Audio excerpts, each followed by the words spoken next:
नमस्ते दोस्तों, यहाँ पर हम लोग आरआरबी एनटीपीसी 2025 के क्वेश्चंस को कर रहे हैं। आज हम लोग यहाँ पर लेकर आए हैं 5 जून 2025 का जो सेकंड शिफ्ट में पेपर हुआ था उसके सवालों को यहाँ पर करने वाले हैं। पहले शिफ्ट का हो चुका था, वीडियो ज़रूर जाके आप लोग देख लीजिएगा, चैनल पर डली हुई हैं। पहला सवाल देखते हैं। यहाँ पर बहुत बेहतरीन सवाल है। इस टाइप का सवाल हमने पहले शिफ्ट में भी देखा था। यदि 47,100 रुपये को 9% वार्षिक ब्याज दर से 2 वर्ष के लिए जमा किया जाता है तो वार्षिक रूप से संयोजित चक्रवृद्धि ब्याज और साधारण ब्याज के बीच का अंतर कितना होगा। ठीक है, 2 साल के सीआई और एसआई का डिफरेंस पूछा गया है। तो देखिए यहाँ पर 2 साल के सीआई और एसआई का डिफरेंस कैसे निकाला जाता है। तो यहाँ पर क्या होता है, 2 और 1 है ना। पहला क्लास ज़रूर देख लीजिएगा इसका, उसमें हमने आपको बताया था बहुत अच्छे तरीके से। तो ये 2 और 1 होता है 2 साल के लिए। यहाँ पर रेट आपका 9% है ना। तो मान लीजिए कि प्रिंसिपल जो है वो हमारा कितना है, यहाँ पर 100 रुपये है। तो पहले साल कितना बनेगा, 9%। तो 100 का 9% यानी कि 9। ठीक है, फिर अगले साल फिर से वही चीज़, इसका भी 9% बनेगा। तो 9 का 9% कितना होगा, 81/100 है ना भाई। 9 का 9% यानी डिवाइड बाई 100, तो 81/100 बन जाएगा। 81 यहाँ पर 100 हो जाएगा।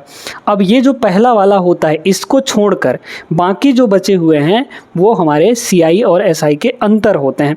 मतलब अगर हम इसको यहाँ मल्टीप्लाई कर दें तो कितना बनेगा, ये आपका देख लीजिए 81/100 ही होगा है ना। 81/100 इंटू 1 तो 81/100 ही होगा।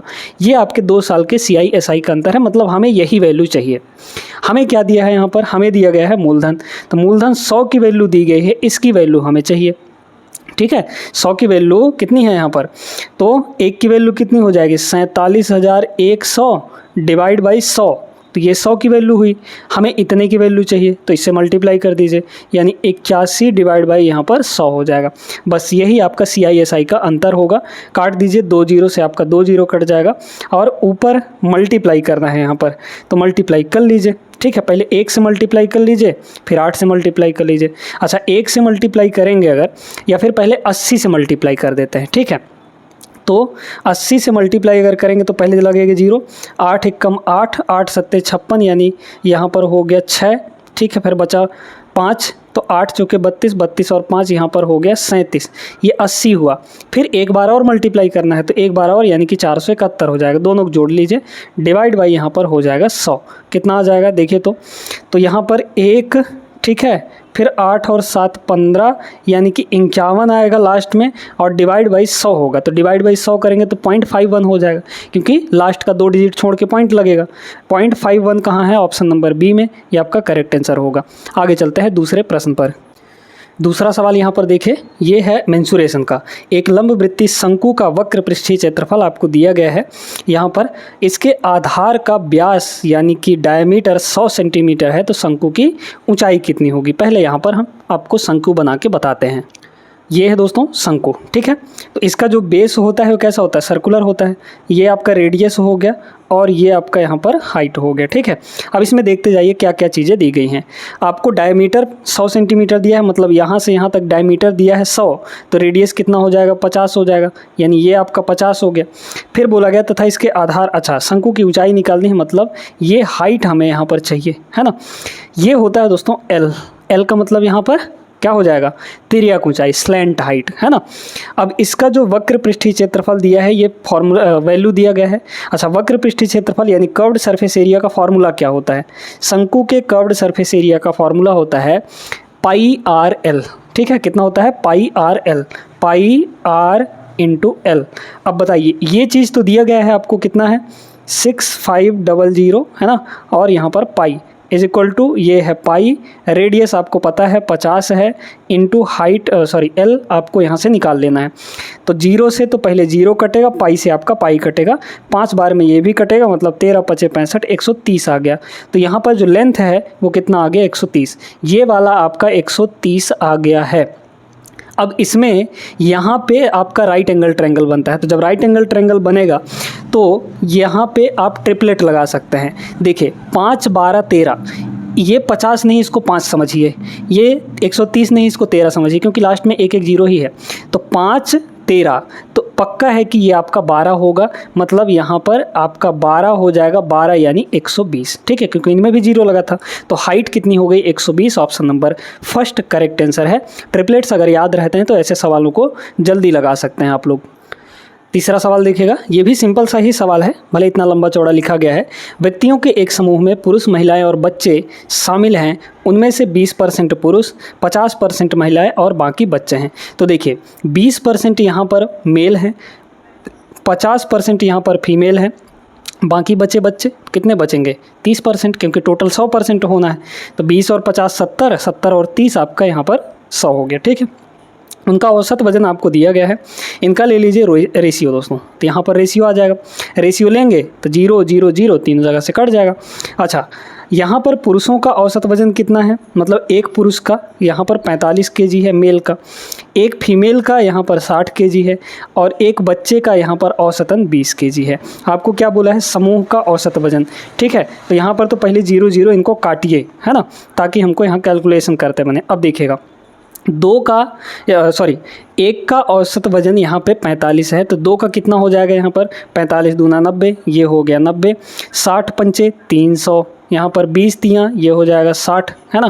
तो टोटल एज सबका कितना होगा बताइए? तो 60 और 90 यानी 150, 150 और 300 यानी कि 450। तो 450 ये टोटल क्या हुआ? वजन हुआ। टोटल हैं कितने यहाँ पर? सम डिवाइड बाई नंबर, यही तो एवरेज होता है। नंबर कितने हैं? 2 5 और यहाँ पर 3, तो 3 2 5 3, यहाँ पर 10 हो जाएगा, ठीक है। तो ये हो गया आपके पास, यहाँ पर कितना आ गया? सीधे 45 kg। तो 45 kg इस सवाल का करेक्ट आंसर है, ऑप्शन नंबर फर्स्ट होगा। आसान सा सवाल था, आगे चलिए। एसआई का सवाल है दोस्तों, साधारण ब्याज पर कोई राशि 12 वर्षों में किस ब्याज दर पर, यहाँ पर बोला है स्वयं का दोगुना हो जाएगा, ठीक है। साधारण ब्याज दिया है, सिंपल इंटरेस्ट दिया गया है। मान लीजिए कि शुरू में 1 रुपये था, 12 साल में यहाँ पर 2 रुपये हो गया, ठीक है। तो ब्याज कितना बना यहाँ पर? भाई देखिए, ये मूलधन है, ये मिश्र धन है ना। तो ब्याज कितना बना होगा इसमें? सिंपल इंटरेस्ट, यहाँ पर 1 रुपये जुड़ा होगा, है ना। 1 से भाई 2 हो रहा है, तो कुछ ना कुछ तो ब्याज जुड़ा होगा, तब ना। ब्याज कितना जुड़ा होगा? 1 रुपये, तब ना 1 + 1 आपका 2 हो जाएगा, ठीक है। अब आप सीधे सीधे फॉर्मूला लगा लीजिए, टाइम आपको मिल जाएगा। देख लीजिए, SI = क्या होता है? PRT/100। तो SI कितना है? 1 = P मतलब 1, मूलधन कितना माने थे? 1 इंटू रेट आपको नहीं पता है ना, ब्याज दर ही पूछा है, रेट इंटू टाइम आपका 12 साल दिया है, तो यहाँ पर हो गया 12 डिवाइड बाई 100, ये हो गया 100। देखिए, तो ये जाएगा उधर, मतलब ये कितना हो जाएगा? रेट = 100 और 12 नीचे आ जाएगा, मतलब 100 बटे यहाँ पर 12, तो 12 8 96, मतलब 8 दशमलव कुछ आएगा। ऑप्शन नंबर फर्स्ट करेक्ट हो जाएगा, ठीक है। 8 point something option number A में है, उसके अलावा तो कहीं है नहीं। इस तरीके से लगा सकते हैं इस सवाल को। बहुत ही सिंपल सा सवाल रेशियो एंड प्रोपोर्शन का है। इसको सवाल सॉल्व करने के लिए आप लोग सभी जानते हैं क्या तरीका होता है। अंदर वालों की मल्टीप्लाई, बाहर वालों की मल्टीप्लाई बराबर कर देते हैं। तो ये जो 17.4 है उसका 14 से मल्टीप्लाई होगा, तो 17.4 यानी लिख सकते हैं इसको 174/10 इंटू यहाँ पर है 14, ये किसके बराबर होगा? बाहर की मल्टीप्लाई, है ना। तो कितना हो जाएगा? 3.5 का मतलब 35/10 और इंटू यहाँ पर इधर क्या है? x है, तो यहाँ से सीधे x की वैल्यू आ गई 10 से, तो 10 कट जाएगा आपका, ठीक है। 7 से काटिए, 7 दूना 14 और 7 पंजे यहाँ पर 35 हो गया, ठीक है। अब सीधे यहाँ पर क्या करना है आपको कि भाई इसका 2 बार मल्टीप्लाई कर दीजिए, है ना। तो 17 दूना 34 और 4 दूना 8 और 5 नीचे आ जाएगा, डिवाइड हो जाएगा, ठीक है। तो इसका डबल करना है, 5 से डिवाइड करने का मतलब है ऊपर वाले का डबल। तो यहाँ पर कितना हो जाएगा? 8 48 का डबल 96 और 300 का डबल यहाँ पर 600, तो 696 आ जाएगा और एक अंक छोड़ के दशमलव, मतलब 69.6। Option number first is the correct answer. x की वैल्यू ये हो जाएगी, ठीक है ना। बहुत सिंपल सा सवाल था, इसमें कुछ नहीं था। आगे चलिए, छठवां सवाल यहाँ पर देखिएगा, ये बहुत खतरनाक सवाल है। सचिन ने क्रमशः पहला पेन 630 रुपये और दूसरा पेन 722 रुपये में खरीदा। वह पहला पेन 70% के प्रॉफिट पर बेचता है, लेकिन खरीदार कीमत के लिए मोल भाव करता है और 9% उसे छूट देनी पड़ती है। उसने दूसरा पेन 71% के प्रॉफिट में में बेचा, इस लेन देन में उसे कुल कितना लाभ हुआ, टोटल कितना प्रॉफिट यहाँ पर हो गया। बड़े ध्यान से इसको समझिएगा, ठीक है। देखते हैं यहाँ पर पहले पेन के बारे में अगर बात करें तो पहला पेन यहाँ पर 630 रुपये का था। पहले पेन का पहले प्रॉफिट निकाल लेते हैं, ठीक है, कितना का हुआ। तो प्रॉफिट पहले पेन में 70% का मिल रहा है, 70% यानी कि 7/10 है ना, 0 से 0 कट गया आपका, कितना हो जाएगा 7 तियाँ 21, फिर यहाँ पर 7 छक्के 42, 42 और 2 आपका 44, मतलब 441 रुपये यहाँ पर प्रॉफिट, ठीक है। तो बेचेगा कितने में, बेचेगा कॉस्ट प्राइस कितना था यहाँ पर 630 रुपये, ठीक है, 630 रुपये कॉस्ट प्राइस और प्रॉफिट उसमें लिया यहाँ पर 441 रुपये, यानी कि सामान कितने का हो गया यहाँ पर देख लीजिए, 1 और 4 3 ये हो जाएगा 7 और 6 4 10, मतलब 1071 रुपये का सामान हो गया। लेकिन मोल भाव के चलते 9% का डिस्काउंट देना पड़ा उसको, किस पर, जितने का वो बना था, है ना। तो 1071 पर वो 9% का डिस्काउंट, तो पहले डिस्काउंट निकाल लीजिए। तो 1071 का 9% यहाँ पर निकाल लेंगे, जो कि डिस्काउंट होगा 9% यानी डिवाइड बाई 100, मल्टीप्लाई करिए ऊपर, तो 9 एक कम हो जाएगा 9, फिर 9 सत्ते यहाँ पर 63 है ना, क्योंकि 0 है तो 63 लगा दिए, फिर 9 एक कम 9 डिवाइड बाई 10 है तो यहाँ पर पॉइंट लग जाएगा। क्लियर है, इसको थोड़ा अच्छे से लिख देते हैं, ठीक ना, यहाँ पर इस चीज़ को अच्छे से लिख देते हैं, मतलब ये हो जाएगा आपका 96.39, ये हो गया इतने का डिस्काउंट। अच्छा, तो पहले पे प्रॉफिट ये और डिस्काउंट इतना का हो गया, तो इसमें से इसको घटाएंगे तब ना हमको पता चल जाएगा एक्चुअल में कितना प्रॉफिट मिला उसको, ठीक है। अच्छा, दूसरे का प्रॉफिट निकाल लेते हैं। दूसरे का कॉस्ट प्राइस कितना है 722 रुपये है ना, और दूसरे पर प्रॉफिट कितना ले रहा है 71%, तो 71 बटा यहाँ पर ये 100 हो जाएगा। अब इसको मल्टीप्लाई करना है, तो पहले 70 से मल्टीप्लाई कर दीजिए। 70 से अगर 722 को मल्टीप्लाई करेंगे तो बचेगा 0, फिर 7 दूना 14 के 4 हासिल 1, फिर 7 दूना 14 1 15, फिर 7 7 49 1, ये हो जाएगा 50, ठीक है। प्लस 1 से गुणा करेंगे 722 को तो 722 ही मिलेगा, डिवाइड बाई यहाँ पर 100 है तो कितना हो गया, सीधे सीधे ये हुआ 2, फिर 2 और 4 यहाँ पर 6, नीचे 100 लगा है तो यहाँ पर पॉइंट लगाना ज़रूरी है, फिर 7 और 5 12 का 2 हासिल 1, फिर यहाँ 1 और ये हो जाएगा लास्ट में आपका 5, मतलब 512.62 आ गया। तो दूसरे पेन पे इतना प्रॉफिट मिला, ठीक है। अब ध्यान से समझिए, तो पहला हमारा प्रॉफिट कितना था यहाँ पर 441, उसमें से इतना घटाएंगे, है ना, 96.39 ये घटेगा क्योंकि इतना डिस्काउंट देना पड़ा उसको, और प्लस दूसरे का प्रॉफिट यहाँ पर कितना हो जाएगा 512-0.62। अब इसको जोड़ना घटाना है, जोड़ घटा लीजिए, कुछ नहीं कहेंगे, ठीक है। इसके पॉइंट के बाद 0 है ना, 0 0 है, तो देखिए पहले जोड़ा जाएगा, तो देखिए यहाँ 0 है, यहाँ 2 है, प्लस प्लस वालों को देख रहे हैं, तो लास्ट में आएगा 2 और माइनस वाला है यहाँ पर 6 है ना, 1 सेकंड, यहाँ 9 है, सॉरी ये 9, ठीक है। तो यहाँ पर माइनस वाला है आपका 9, तो बताइए 2 में 9 घटाना है आपको, 2 में 9 कैसे घटेगा, इससे कैरी लेगा ना, तो मतलब 12 में 9 घटाएंगे तो कितना आ जाएगा यहाँ पर 3 आएगा, मतलब सबसे लास्ट में इस पूरे को सॉल्व करेंगे तो 3 आएगा, और 3 सिर्फ एक जगह पर है इस ऑप्शन में, यही आपका करेक्ट आंसर होगा। चाहे तो आप पूरा जोड़ घटा के देख लीजिए, डी आंसर यहाँ पर आ जाएगा। बड़ा खतरनाक सवाल था ये। आगे चलिए, 7वां सवाल देखिएगा। ए बी सी डी के समांतर हैं, एक तिर्यक रेखा पी क्यू जो है ए बी और सी डी को क्रमशः ई और एफ में प्रतिच्छेदित करती है। जहाँ पे पी ई बी 56 डिग्री दिया है, तो पहले डायग्राम बनाइए, है ना। यहाँ पर 2 रेखाएं आपकी क्रमशः हैं, यहाँ पर समांतर हैं इस तरीके से, तो ये आपका ए बी है ना, ये हो गया ए और ये हो गया बी पॉइंट, फिर ये कह रहा है सी और इसको कह रहा है डी। अब एक रेखा पी क्यू है। अब यहाँ पर ये ध्यान देना है कि पी ई बी आपका 56 डिग्री होना चाहिए, तो कुछ इस तरीके से कटेगा आपका, है ना, इस तरीके से, ठीक है। काट दिया हमने, तो ये पॉइंट आपका P और ये हो गया Q। ये दोनों कहाँ कहाँ पे काट रही हैं, ये E पॉइंट पर काट रहा है और ये यहाँ पर F पॉइंट पे प्रतिच्छेद कर रहा है। अच्छा, अब कह रहा है कि ये जो एंगल है वो 56 डिग्री है, कह रहा है ना पी ई बी आपका 56 डिग्री यहाँ पर है। अब बोला गया कि जी जो है ए बी और सी डी के बीच एक बिंदु क्रमशः इस प्रकार है कि बी ई जी 32 है और जी एफ ई 47 है, तो ई जी एफ का माप कितना होगा। यहाँ पर बीच में कोई एक पॉइंट है ना, ए बी और सी डी के बीच में कोई एक पॉइंट है, इनको पहले मिलाइए इस तरीके से। ये कौन सा पॉइंट बना, यहाँ पर ये जी पॉइंट है। अब बोला गया सबसे पहले देखिए यहाँ पर बी ई जी तो BEG मतलब ये वाला जो एंगल है वो 32 डिग्री है। क्लियर। फिर इसके बाद बोला गया कि GFE, तो यहाँ पर G कहाँ गया, GF और E, यानी ये एंगल आपको गिवन है कितना, 47 के बराबर। बोला गया है कि EGF, तो EGF मतलब, एक सेकंड, EG और F, ठीक है, ये वाला एंगल हमें यहाँ पर निकालना है। बहुत ध्यान से चीज़ों को समझिएगा, बहुत इंपॉर्टेंट कॉन्सेप्ट इसमें लगने वाला है।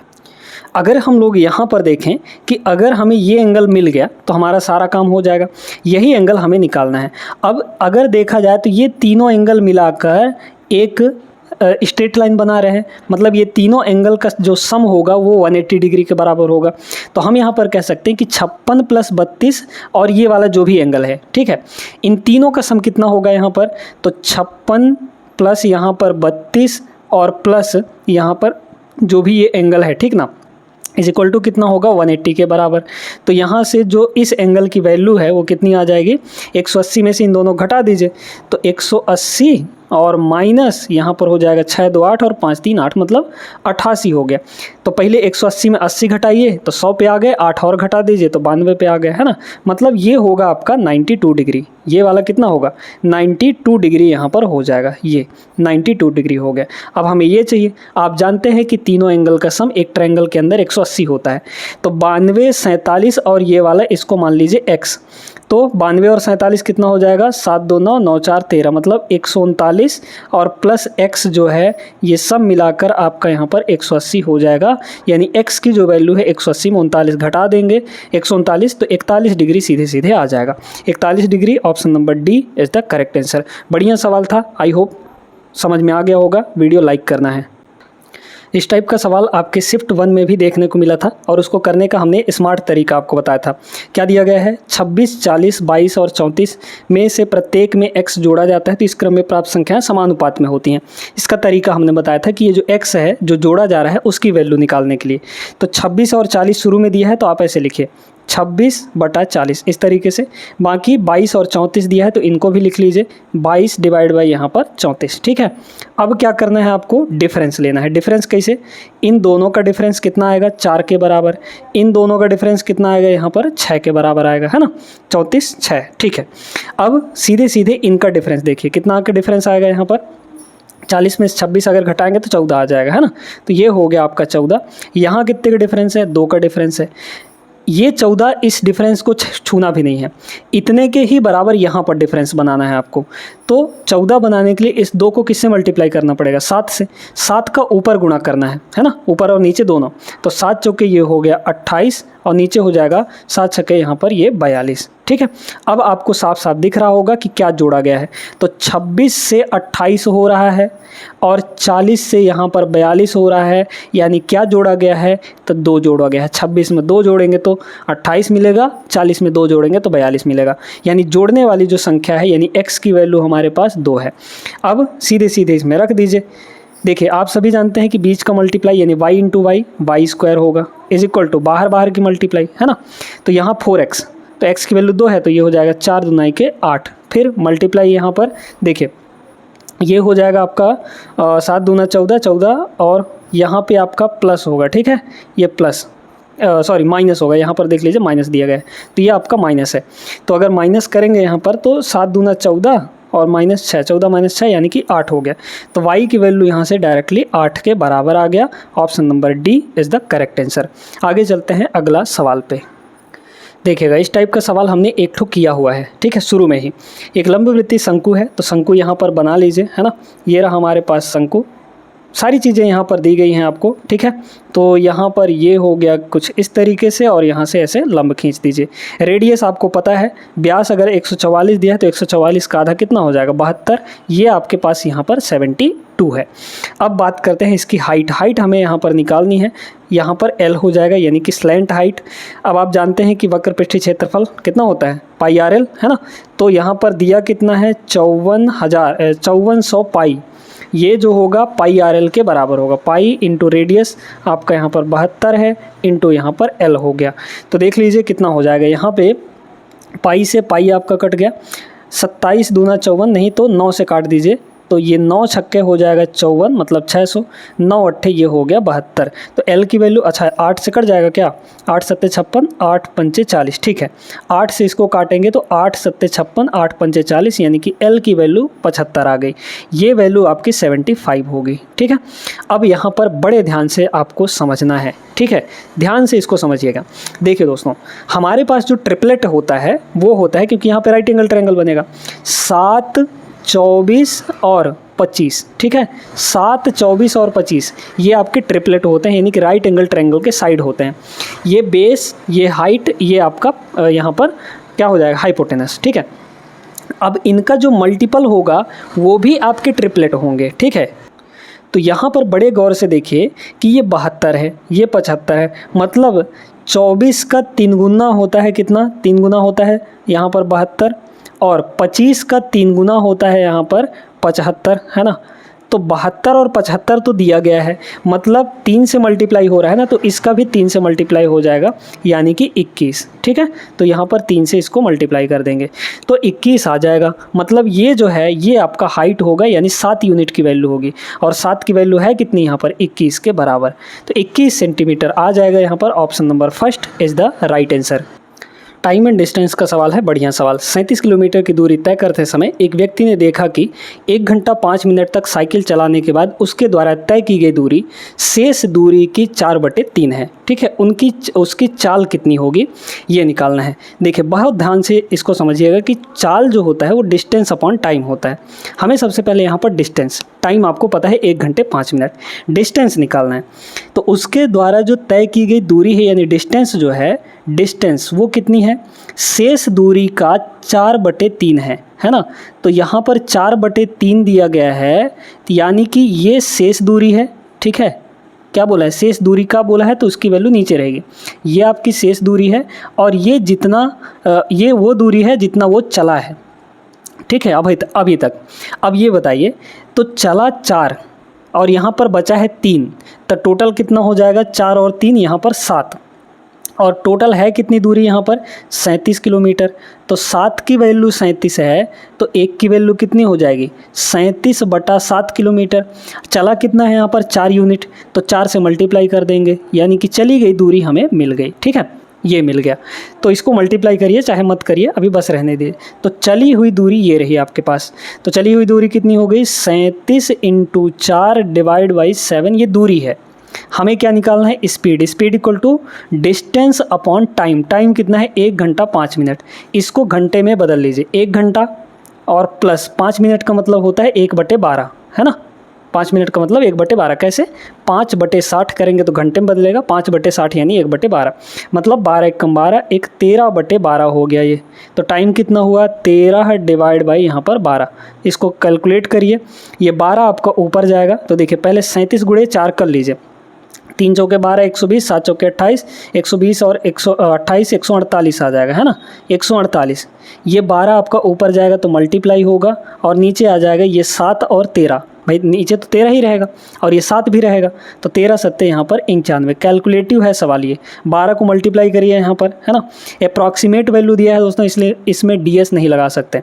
12 × 8 = 96, है ना। फिर कितना बचा, 9, 12 चौके 48, 48 और 9 आपका हो जाएगा 57, ठीक है। हाँ ठीक है, तो 57 बचा 5, 12 × 12, 12 और 5 यहाँ पर 17, 1776 यहाँ पर 91 हो रहा है। इसको आप यहाँ पर देखिए, पहले तो एक बार जाएगा 91 × 91, तो कितना हो गया, इसको थोड़ा सा डिवाइड करते हैं हम लोग यहाँ पर, ठीक है। यहाँ पर इसको डिवाइड किया जाए, है ना, या फिर इसको मत हटाइए, ये वाला पोर्शन यहाँ पर हटा लीजिए। तो इसको पहले डिवाइड करते हैं। देखिए 177 में 91 घटाइए तो बचा आपका 6, और 17 में से 9 गया तो 9, 8 यहाँ पर 17, 86 बचा है। 86 पर ये आपका यहाँ पर 6 उतर आएगा। अब 91 का कितना गुना करेंगे यहाँ पर, 8 गुना नहीं, 9 गुना। 9 गुना पे देख लीजिए, 9 गुना पे चला जाएगा क्या, हाँ बिल्कुल चल जाएगा। अगर 91 का 9 बार पहाड़ा पढ़ेंगे तो चला जाएगा, ठीक है। तो 19 दशमलव कुछ आएगा, और 19 दशमलव कुछ ऑप्शन नंबर फर्स्ट में है, ये करेक्ट आंसर होगा। आई होप समझ गए होंगे आप लोग। चलते हैं अगले सवाल पर। इसको देखें, बहुत ही सिंपल सा प्रश्न है। एक पाइप किसी टैंक को 10 मिनट में भर सकता है। तो 10 मिनट में यहाँ पर एक पाइप जो है, मान लीजिए कि ए नाम है उस पाइप का, वो भर सकता है 10 मिनट में, जबकि दूसरा पाइप पूरी तरह से भरे टैंक को 20 मिनट में खाली कर सकता है। तो यहाँ पर दूसरा पाइप है जो कि 20 मिनट में पूरे टैंक को खाली कर सकता है। ये खाली करने का काम कर रहा है, ये भरने का काम। दोनों कैल्शियम कितना आ जाएगा, 20, यानी 20 लीटर हमारा टैंक है। कह रहे यदि खाली टैंक में दोनों पाइपों को एक साथ खोल दिया जाए तो भरने में कितना समय लगेगा, है ना, पूरी टैंक को। देखिए 20/10 यानी 2 होगा, 20/20 यानी कि 1 होगा। ये खाली कर रहा है, इसके लिए इसकी एफिशिएंसी नेगेटिव लेंगे, ठीक है। अब देखिए 20 लीटर टोटल भरना है और 1 मिनट में अगर देखा जाए तो ये 2 भरेगा और ये खाली कर देगा, है ना भाई। 1 मिनट में ये 1 यूनिट काम कर रहा है, लेकिन खाली करने का काम कर रहा है। तो 1 मिनट में पहला वाला 2 यूनिट भरेगा, 2 लीटर भरेगा और वो 1 लीटर खाली कर देगा। तो मतलब ओवरऑल कितना भराया है यहाँ पर, 1 ही लीटर भराया। तो ये 20 लीटर को 1 लीटर पर मिनट के हिसाब से अगर भरेंगे तो कितना मिनट लग जाएगा, 20 मिनट का यहाँ पर समय लग जाएगा। बहुत सिंपल सा आसान सा सवाल, ऑप्शन नंबर सी होगा। सिंप्लीफिकेशन का बहुत ही सिंपल सा सवाल है ये। निम्नलिखित को सरल कीजिए, ठीक है। यहाँ पर क्या दिया है, पूरा इसको बिल्कुल भी नहीं खोलना है, ऑप्शन से हम लोग मैच करने वाले हैं। a+b का होल स्क्वायर है, मतलब पहले x स्क्वायर वाले को चेक करिए। देखिए a स्क्वायर होगा मतलब 2x का स्क्वायर यानी कि 4x स्क्वायर होगा, ठीक है। यहाँ का कितना होगा आपका, देखिए तो x का स्क्वायर हो जाएगा, तो ये हो गया x का स्क्वायर, लेकिन इसके साथ माइनस लगा है तो माइनस आएगा। मतलब 4x स्क्वायर में से अगर हम x स्क्वायर घटाएंगे तो 3x स्क्वायर शुरू में बनेगा। 3x स्क्वायर कहाँ कहाँ है, इस वाले में है और इस वाले में है, मतलब बी ऑप्शन नहीं होगा, डी ऑप्शन नहीं होगा, इन दोनों में से कोई एक होगा। अब आप यहाँ पर इस वाले टर्म को चेक करिए क्या होगा। इसका जो कांस्टेंट टर्म है क्या बनेगा, 3 का स्क्वायर 9 बनेगा और इसका कांस्टेंट टर्म 1 का स्क्वायर 1 बनेगा। यहाँ लगा है माइनस तो होगा माइनस, यानी 8 आएगा। तो 8 कहाँ पर है, 8 आपके यहाँ पर फर्स्ट ऑप्शन में है। ये वाला आंसर आपका नहीं होगा, फर्स्ट ऑप्शन करेक्ट हो जाएगा, ठीक है। बस ये था इसमें, बाकी पूरा सॉल्व करेंगे तो उसमें थोड़ा और समय लग जाएगा। क्लियर है, आगे चलते हैं। टाइम एंड डिस्टेंस का ये सवाल बड़ा खतरनाक दिख रहा है। एक टैक्सी स्टैंड से 2 टैक्सी 28 मिनट के अंतराल पर यहाँ पर 74 किलोमीटर की चाल से चलना शुरू करती हैं 28 मिनट के अंतराल पर। मतलब पहले एक ठो निकल गई होगी और उसके 28 मिनट बाद दूसरी निकली होगी, लेकिन दोनों की जो स्पीड है वो बराबर है 74 kmph 74 kmph की, ठीक है। दोनों टैक्सी एक ही दिशा में यात्रा तय कर रही है। टैक्सी की ओर विपरीत दिशा से आ रहा एक व्यक्ति टैक्सियों से 10 मिनट के अंतराल पर मिलता है, आदमी की चाल कितनी होगी। बहुत प्यारा सा प्रश्न है। देखिए दोस्तों, मान लीजिए कि इस पॉइंट से स्टार्ट कर रहे हैं, ठीक है। तो 28 मिनट में पहला वाला, भाई 28 मिनट बाद दूसरा शुरू करेगा दूसरी टैक्सी, तो पहला वाला 28 मिनट में कुछ दूर तो पहुंच गया होगा, वो दूरी हमको निकाल लेनी है। तो देखिए 28 मिनट में कितना दूर जाएगा, 74 की स्पीड से। तो स्पीड यहाँ पर 74, मान लीजिए कि दूसरा वाला यहाँ पर पहुँच गया, ठीक है। तो कितना डिस्टेंस होगा, स्पीड आपकी कितनी है, स्पीड आपकी 74 है, into time, speed into time ये होता है डिस्टेंस, ठीक है। टाइम कितना है 28 मिनट, तो 28 मिनट यानी यहाँ पर 60 से डिवाइड करना पड़ेगा, तब ना घंटे मिलेगा हमको ये, क्योंकि ये किलोमीटर पर आवर में था। काट लीजिए या फिर अभी इतना ही रहने दीजिए। तो ये रहा हमारा डिस्टेंस, ठीक है। ये रहा डिस्टेंस कि 28 मिनट में पहला वाला यहाँ से यहाँ पहुँच जाएगा और दूसरा वाला जो है 28 मिनट जस्ट यहाँ से स्टार्ट करेगा। चूँकि दोनों की स्पीड बराबर है ना, तो ये भी 74 की स्पीड से आगे बढ़ेगा अब, और ये भी 74 की स्पीड से आगे बढ़ेगा। तो जब दोनों की स्पीड बराबर है तो दोनों के बीच का जो डिस्टेंस है वो बराबर बना रहेगा, यानी कि इतना ही बना रहेगा, ठीक है। तो डिस्टेंस डी यहाँ पर बना रहेगा।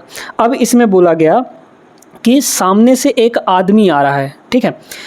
उसकी स्पीड हमको नहीं पता है, मान लीजिए कि x है, सामने से एक आदमी आ रहा है x की स्पीड से, और जब वो पहले वाले को मिलता है उसके जस्ट 10 मिनट बाद वो दूसरे वाले को मिलता है।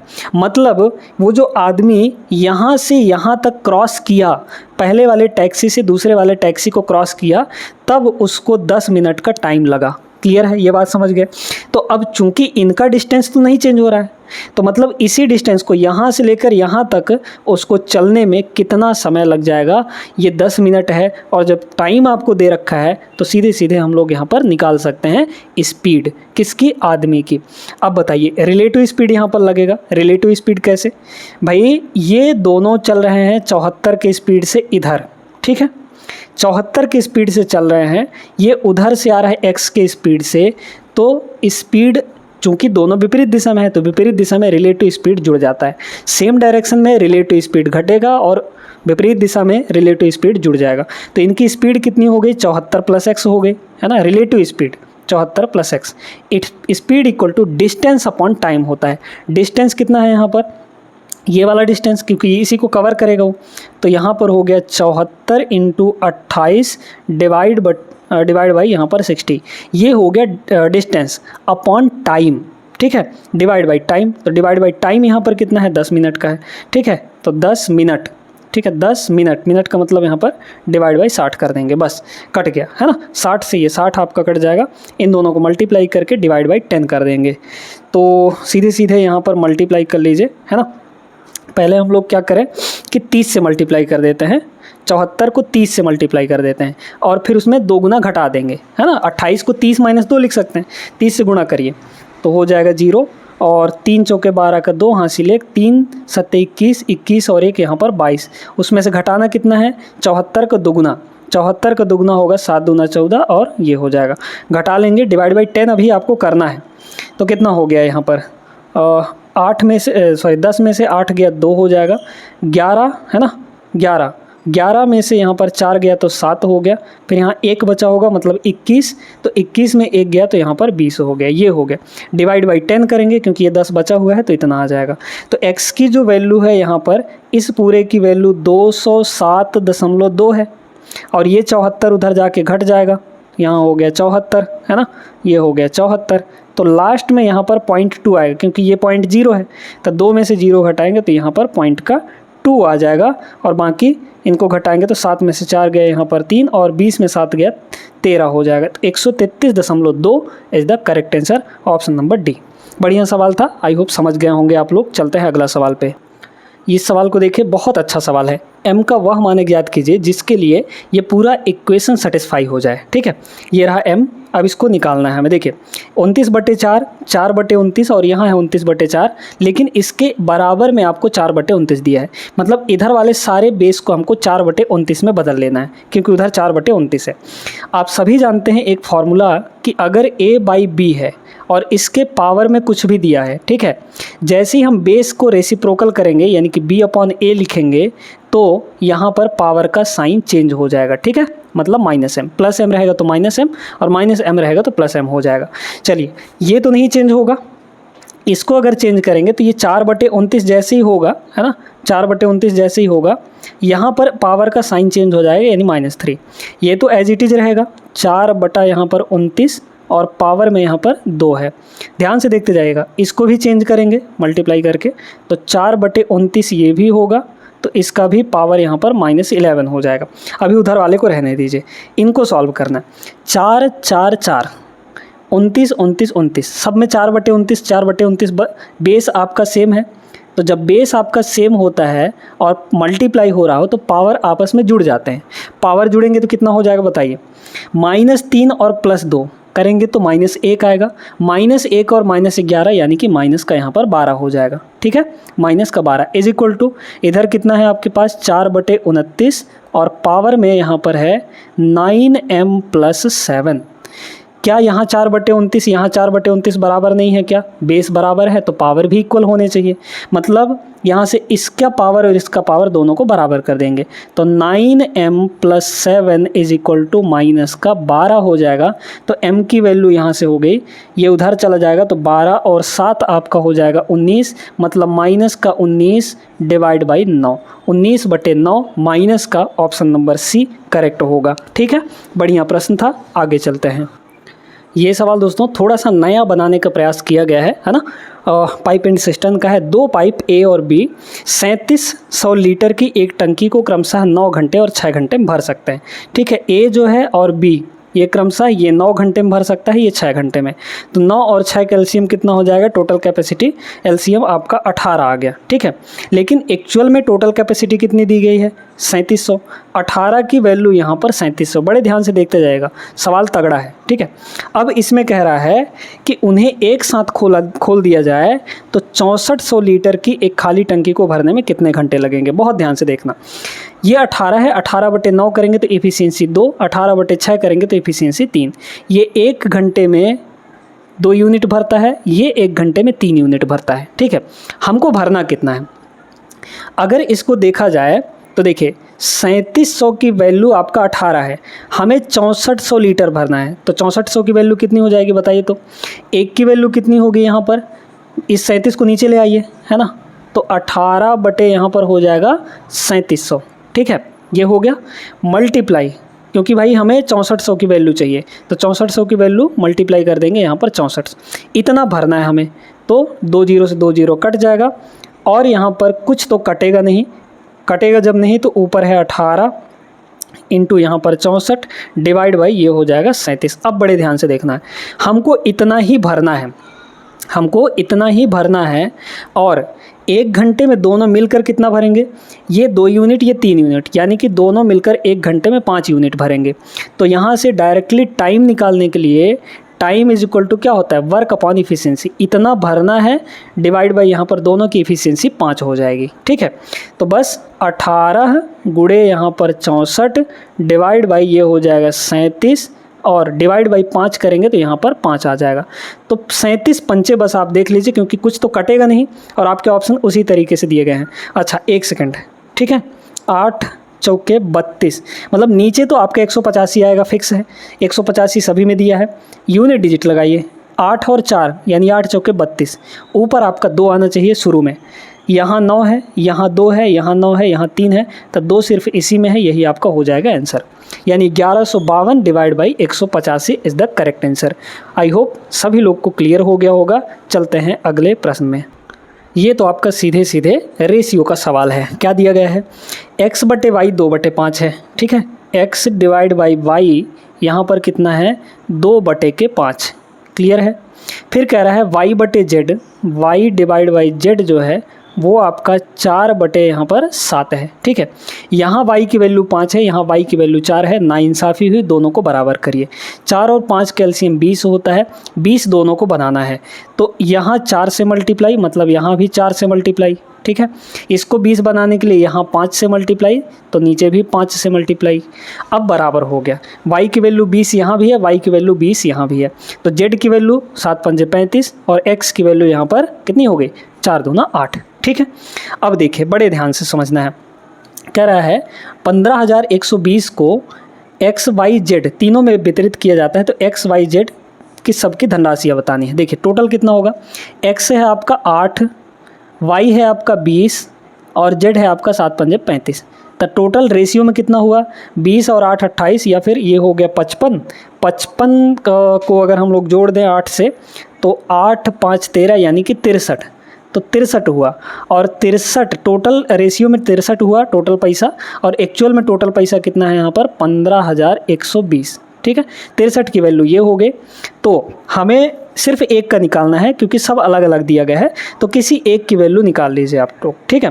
तो चलिए यहाँ पर जेड की वैल्यू निकालते हैं। जेड कितना है यहाँ पर 35 है, या फिर सबसे सिंपल आपको 8 दिख रहा है ना, नहीं 35 से लगा लेते हैं, क्योंकि कुछ ना कुछ कट जाएगा। 35 की वैल्यू यानी जेड की वैल्यू निकालते हैं। तो 35 की वैल्यू कितनी हो जाएगी यहाँ पर, देखिए 15120 बटे यहाँ पर 63, ये हुआ 1 यूनिट का वैल्यू। हमें चाहिए यहाँ पर 35 की, तो 35 से मल्टीप्लाई कर दीजिए। 7 से कटेगा 5 बार में, 7 से कटेगा 9 बार में, ठीक है। ऊपर वाले को 9 से डिवाइड कर दीजिए, तो कितना हो जाएगा, हाँ 9 से कट जाएगा ये, तो 9 1 कम 9 बचा 6, तो 61 हो गया, है ना। तो कितना हो जाएगा, 9 छक्के 54, है ना, तो 16, और फिर यहाँ पर 5 आएगा, मतलब 16 पंचे 80, 80 से तो ज़्यादा ही आएगा, मतलब 8000 से ज़्यादा आएगा, क्योंकि भाई ये 1600 और कुछ होगा, और मल्टीप्लाई में यहाँ पर 5 है, तो 16 पंचे ये कितना होगा, 80 से तो ज़्यादा ही आएगा। 80 100 मतलब कि 8000 से ज़्यादा ही आएगा, और 8000 से ज़्यादा जेड वाली जो वैल्यू है, जेड की वैल्यू, क्योंकि हमें जेड की वैल्यू निकालनी है, तो जेड की वैल्यू यहाँ पर देखिए 8000 से कहाँ ज़्यादा है, ऑप्शन नंबर सी में, यही आपका हो जाएगा। बस हो गया, बाकी पूरा करने की ज़रूरत बिल्कुल भी नहीं है यहाँ पर, है ना। थोड़ा दिमाग लगाइए, कॉन्सेप्ट लगाइए, तो आराम से आंसर आ जाते हैं। चलते हैं अगले प्रश्न में। क्वाड्रेटिक इक्वेशन का एकदम प्यारा सा सवाल, x² - 2x + 13 = 0, इसका विविक्तकर कितना होगा, यानी डिस्क्रिमिनेंट क्या होता है। ठीक है, अगर हमारे पास एक इक्वेशन इस फॉर्म में दिया है, quadratic equation ax² + bx + c = 0, तो जो डिस्क्रिमिनेंट होता है यानी कि d, ये होता है दोस्तों b² - 4ac। ये सभी आप लोग बहुत पढ़े होंगे। ठीक है, चलिए ये तो हो गया। साथ ही यह भी निर्धारित करें कि इस समीकरण के कितने वास्तविक हल हैं। ठीक है, हमको ये भी बताना है कि कितने रियल रूट्स होंगे, रियल सॉल्यूशंस होंगे, है ना। तो सबसे पहले हम लोग डिस्क्रिमिनेंट निकाल लेते हैं, फिर उसके बारे में बात करते हैं। तो d की वैल्यू कितनी हो जाएगी यहाँ पर बताइए, b का मतलब -2, तो -2 का स्क्वायर होगा b² - 4ac। a का मतलब x² का कोफिशिएंट कितना है, 1 है, तो a1 हो गया, इंटू c का वैल्यू यहाँ पर 13 है, तो ये हो गया 13। -2 का स्क्वायर 4 आएगा, और माइनस यहाँ पे 13 चौके ये हो जाएगा 52। ये कितना आया, माइनस का यहाँ पर 48, और -48 एक ही ऑप्शन में है, ऑप्शन नंबर सी। ठीक है, बाकी और कहीं भी नहीं है। अच्छा, जब भी डिस्क्रिमिनेंट आपका निगेटिव आता है, ध्यान रखिएगा, जब भी डिस्क्रिमिनेंट नेगेटिव आता है, 0 से छोटा आता है, तो वहाँ पर कोई रियल रूट नहीं मिलते हैं। ठीक है, अगर 0 से बड़ा आएगा डिस्क्रिमिनेंट आपका, तो वहाँ पे 2 अलग अलग रूट मिलेंगे। लेकिन अगर d की वैल्यू कहीं 0 आ गई, तो फिर दोनों रियल रूट तो होंगे लेकिन बराबर होंगे दोनों। ठीक है, क्लियर है। तो यहाँ पर C option is the correct answer, इसके कोई रियल रूट नहीं होंगे क्योंकि ये वैल्यू नेगेटिव आया है। क्लियर है ना, आगे चलिए। ये सवाल है सांख्यिकी का, यानी स्टैटिस्टिक्स का। क्या दिया है, 12 विद्यार्थियों की सांख्यिकी विषय में अंक जो हैं x और ये सब कुछ दिया गया है, जहां x और y क्रमशः न्यूनतम और उच्चतम अंक है। ठीक है, मिनिमम वैल्यू क्या है, x है, और मैक्सिमम मार्क्स कितने हैं, y हैं। यहाँ पर आपको x दिया गया है और यहाँ पर y दिया गया है। ठीक है, अंकों का जो परास है, परास का मतलब होता है रेंज, जो रेंज दिया गया है, और औसत अंक यानी एवरेज मार्क्स, वो क्रमशः 70 और 64 है। यानी रेंज आपका 70 है और औसत एवरेज आपका 64 है। ठीक है, बहुत ध्यान से इसको समझना है आपको। चलिए अब देखते हैं यहाँ पर कि क्या हम लोग कर सकते हैं इसमें। गौर करिएगा, परास का मतलब समझिए, रेंज का मतलब होता है मिनिमम वैल्यू और मैक्सिमम वैल्यू के बीच का डिफरेंस। ठीक है, तो मैक्सिमम वैल्यू कितनी है, y है, पहले ही बोल दिया है, और मिनिमम वैल्यू क्या है, x है। तो इन दोनों के बीच का जो डिफरेंस आएगा वही हमारा रेंज होगा, और रेंज दिया कितना है, 70 के बराबर। y - x आपका 70 होगा। ठीक, अब बात करते हैं इनके एवरेज के बारे में। ठीक है, एवरेज कैसे निकालना है। हमारे पास जो वैल्यू दी गई हैं, उन वैल्यू को अगर देखा जाए तो पहले तो डायरेक्टली जोड़ लीजिए, है ना। एवरेज की वैल्यू, एवरेज का मतलब क्या होता है, सम डिवाइड बाई नंबर। 12 विद्यार्थी हैं तो डिवाइड में 12 होगा, लेकिन सबसे पहले जोड़ना पड़ेगा सबको। तो पहले तो x को लिख लीजिए, है ना, x, और फिर यहाँ पर ये वाला y है, इसको लिख लीजिए, प्लस बाकी सबको देखिए। बाकी सबको अगर यहाँ पर देखा जाए तो देखिए 8 और 5 13 जोड़ रहे हैं। ठीक है, 13 और 6 19, 19 और 8 27, है ना, 9 8 17 27, 27 और 3 30, 30 5 35, 35 1 36, 36 और 9 हो गया 45, 45 और 3 48, 48 और 0 48 रहेगा। ठीक है, तो 48 का यहाँ पर 8 बचा 4, 4 और 2 6, 6 3 9, 9 5 14, 14 और 7 21, 21 और 6 आपका 27, 27 और 6 33, है ना, 33 और 8 41, 41 और 7 यहाँ पर 48, 48 और 8 56, 56 और 8 आपका हो जाएगा 64। ठीक है, तो 64 हो गया टोटल यहाँ पर, यानी कि ये आ जाएगा 648। ये जो डिवाइड बाई, अच्छा एवरेज है, डिवाइड बाई 12 करेंगे, और ये एवरेज दिया गया है आपको 64 के बराबर। तो x प्लस वाई यहाँ से कितनी आ गई बताइए, तो x प्लस वाई, 12 उधर जाएगा मल्टीप्लाई होगा, 12 चौके 48 का 8 बचा 4, 12 चौके 72, 72 और 4 यानी कि 76, 768 माइनस इसमें ये 648 घटा देंगे तो 648 आपका घट जाएगा। 76 में 64 घटाएंगे 12 बचेगा, है ना, यानी 120। तो x प्लस वाई 120 है, और y माइनस एक्स जो है वो आपका 70 के बराबर दिया गया है। आप इसमें ऑप्शन का प्रयोग करिए, बहुत आसानी से आएगा। दोनों वैल्यू का सम 120 आना चाहिए। यहाँ दोनों को जोड़ेंगे 130 आएगा, ये वैल्यू नहीं होगा। इन दोनों को जोड़िए 6 आएगा लास्ट में, नहीं होगा ये, है ना, क्योंकि 120 लाना है। इन दोनों को जोड़िए, देखिए 25 और 95 120 ये आएगा आपका। इन दोनों को जोड़ेंगे 120 नहीं आएगा, ये नहीं होगा। सिर्फ ऑप्शन नंबर सी हमारा मैच कर रहा है। Option number C is the correct answer. ठीक है, क्लियर है सभी को? आई होप समझ गए होंगे। चलते हैं अगले सवाल पर। हाइट एंड डिस्टेंस का सवाल है दोस्तों, आराम से बन जाएगा, है ना। कह रहे एक शीर्ष मीनार के शीर्ष का भूमि पर स्थित एक बिंदु से उन्नयन कोण 30 डिग्री है। वह बिंदु मीनार के पैर से पाद से 48 मीटर दूर है, तो मीनार की हाइट कितनी होगी? बहुत सिंपल सा, बहुत आसान सा प्रश्न है ये। कुछ इस तरीके से आपका बना गया है। क्या कह रहा है? 30 डिग्री है। ठीक है, एंगल ऑफ एलिवेशन कितना है? 30 डिग्री। तो ये आपका 30 डिग्री हो गया, है ना, 30 डिग्री। हाइट एंड डिस्टेंस वाली जो क्लासेस हमने करवाए थे वो उनमें आपको पूरा कॉन्सेप्ट सिखाया गया है दोस्तों। तो हाइट एंड डिस्टेंस वाला कॉन्सेप्ट आप लोग ज़रूर सीख लीजिएगा। जो अंडर ग्रेजुएट लेवल वाला पेपर अभी आ रहा है ना, उसके लिए बहुत काम का चीज़ें हैं ये। ठीक है, तो रेलवे वाली जितनी भी क्लासेस हैं वो आप लोग कर लीजिएगा। हर एक चैप्टर का चैप्टर वाइज प्लेलिस्ट बनाया गया है, प्लेलिस्ट में जाके आप लोग देख सकते हैं। आ जाइए इस पर। क्या कह रहा है? जो बिंदु है, चलिए ये तो मीनार हो गया, मीनार से कुछ दूरी पर ये बिंदु है हमारी, है ना। तो बिंदु और मीनार के पाद की दूरी कितनी है? 48 मीटर, मतलब ये आपका 48 मीटर है। कह रहा है हाइट निकालना है, ये वाली वैल्यू। हमने आपको बताया था कि अगर ये 30 है, ये तो पता है कि 90 होगा। अगर ये 30 है तो ये 60 होगा, क्योंकि ये दोनों मिलाकर 90 होने चाहिए, तब ना तीनों मिलाकर 180 होगा। तो 90 और ये दोनों 90, 90 90 180। अब सभी को पता है कि 30 डिग्री के सामने अगर 1 यूनिट होगा तो 60 डिग्री के सामने √3 यूनिट होगा। ठीक है, ये वाली जो होगी वो √3 यूनिट होगी। क्लियर है सभी को अच्छे से ना? ठीक है, अब देखें ये जो यहाँ से यहाँ तक, यहाँ से यहाँ तक, ये यूनिट में कितना आया है? √3 यूनिट। लेकिन एक्चुअल में यही वैल्यू कितनी दी गई है? 48 मीटर की। तो √3 की वैल्यू 41 है। हमें हाइट पूछा है, मतलब 1 की वैल्यू पूछा है। 1 की वैल्यू निकाल लीजिए, ये हो जाएगा 48 डिवाइड बाई यहाँ पर √3। इसको क्या करिए? रेशनलाइज करने के लिए ऊपर नीचे √3 से मल्टीप्लाई कर देंगे। तो ऊपर हो गया आपका 48 √3, है ना, और नीचे हो जाएगा √3 का मल्टीप्लाई होगा तो 3 आएगा। तो ये हो गया 3, 3 से ये कट जाएगा 16 बार में, यानी कि सीधे सीधे हमारा जो आंसर है 16 √3 आ जाएगा। Option number D is the correct answer. Clear हुआ ना सभी को? आगे चलिए अगले सवाल पर। ये सवाल दोस्तों आसान सा है लेकिन लॉजिकल प्रश्न है। अतुल का वेतन 10,000 रुपये पर महीने है। वह 6,000 घर के किराए पर और 25 रुपये बिजली के बिल पर खर्च करता है। बाकी धनराशि उसकी बचत है। ठीक है, तो ये बताइए कि 6,000 खर्चा किया घर के किराए में और 2500 बिजली के बिल में, तो कितना बचा उसके पास? 6 और 2.5 यानी कि 8,500। टोटल 10,000 वो कमा रहा था, 10,000 में से 8,500 वो खर्चा कर दिया, तो उसकी जो सेविंग है वो कितनी आ गई? 1,500 रुपया। भाई 10,000 में 8,500 घटाएंगे तो यहाँ पर 1,500 रुपये, मतलब 1,500 रुपये पर महीने की सेविंग आ गई। ठीक है, ये सेविंग है। अब इसमें आगे पढ़िए। कह रहा है 1 साल, है ना, 1 साल में उसकी बचत ज्ञात कीजिए। 1 साल में टोटल सेविंग निकालनी है। यदि उसके जन्मदिन के महीने में उसने अपनी सारी मासिक बचत जन्मदिन मनाने पर खर्च कर दी। देखिए मान लीजिए कि टोटल 1 साल था, मतलब 12 महीने।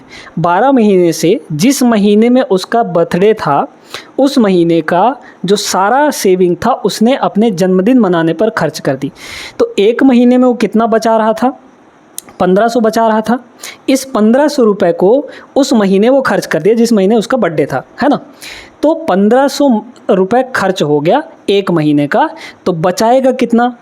हर महीने वो 1,500 रुपये बचा रहा है और 1 महीने का खर्च वो कर दिया है, तो सिर्फ और सिर्फ 11 महीने का बचा पाएगा वो।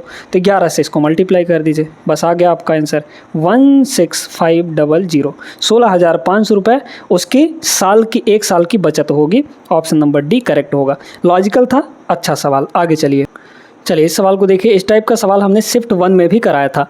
एक डेस्क का अंकित मूल्य 7725 रुपये है, जो क्रय मूल्य से 25% अधिक है।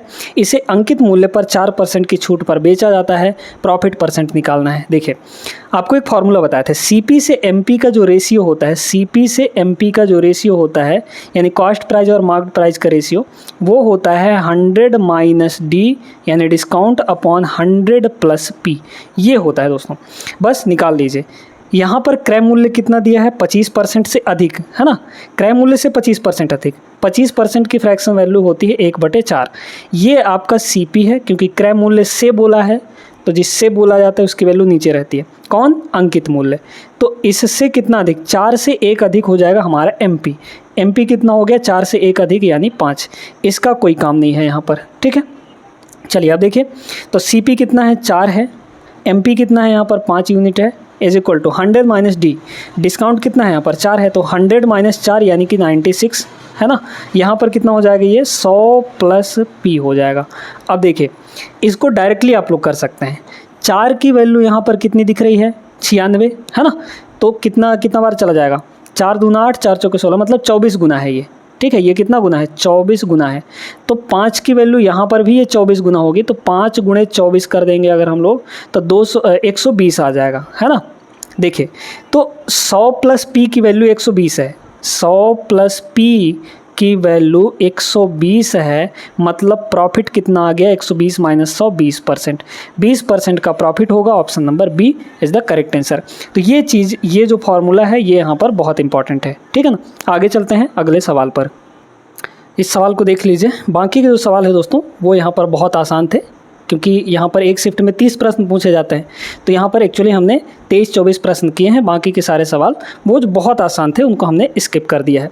पहला सवाल देखिएगा, मतलब ये वाला सवाल देखिए, क्या कह रहा है, 25 वास्तविक संख्याओं का समांतर माध्य यहाँ पर 110 दिया गया है।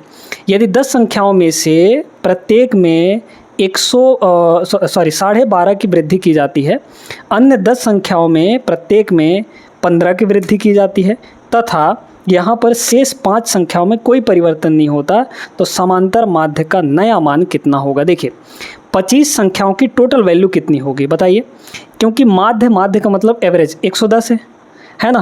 तो औसत ना, मतलब औसतन 110 है, तो 25 का टोटल कितना हो जाएगा, 110 गुणे 25, 110 गुणे 25 करेंगे 275, ठीक है, 275 यानी 2750 हो गया, है ना। अब कह रहा है यहाँ पर कि भैया इसमें बढ़ाया गया, ठीक है, बड़े ध्यान से समझिएगा। पहले 10 संख्याओं में 12.5 बढ़ाया गया, यानी टोटल कितना बढ़ा दिया गया बताइए।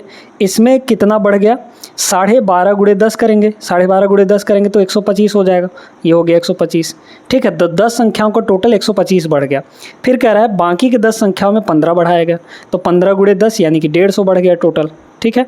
और बाकी के 5 संख्याओं में कोई परिवर्तन नहीं गया है, मतलब कि कुछ भी नहीं जुड़ेगा, ठीक है। क्लियर है। डिवाइड बाई सीधे सीधे हम लोग यहाँ पे, क्योंकि नया जो टोटल बनेगा ये बनेगा, और डिवाइड बाई हमारा 25 हो जाएगा, तो ये नया माध्य आ जाएगा। 25 से सब कट जाएंगे। देखिए 25 से इसको काटेंगे, 25 से ही मल्टीप्लाई किए थे इसको, तो ये 110 बना, है ना। 25 से इसको काटेंगे, 25 पंचे 125 और 25 छक्के 150, यानी कितना हो गया, 6 5 11 और 110, 110 और 11 मतलब 121 आ गया।